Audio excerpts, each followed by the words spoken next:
Justement parce que je ne voulais pas faire la guerre et que le gouvernement et que l'Assemblée nationale qu'on avait élue à ce moment-là, le 2 janvier 1956, tous les partis de gauche étaient pour la paix en Algérie.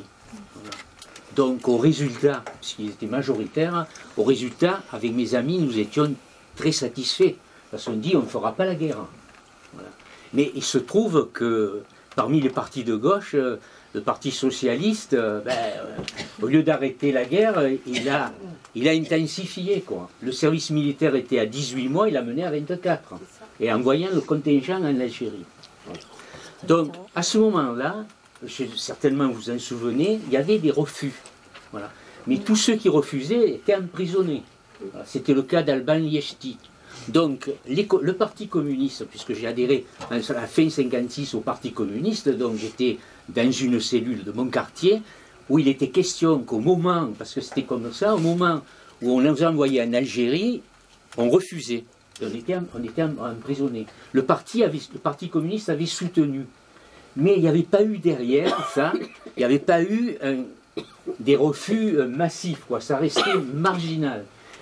Et ceux qui étaient emprisonnés, c'était essentiellement les jeunes communistes. Voilà.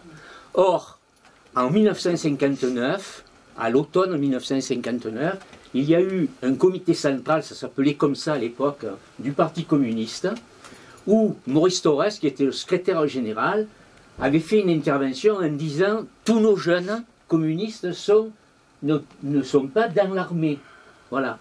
Et s'appuyant sur un principe léniniste que les jeunes vont au service militaire pour apprendre et ensuite se servir des armes contre les tenants du pouvoir, Maurice Thorez dit il faut que nos jeunes communistes aillent en Algérie. C'est pour ça que lors d'une permission, parce que j'étais à Hyères, au 405e RAA à Hyères, que lors d'une permission où je rencontrais les camarades de ma section et de ma cellule, que les camarades m'ont dit, bon, on change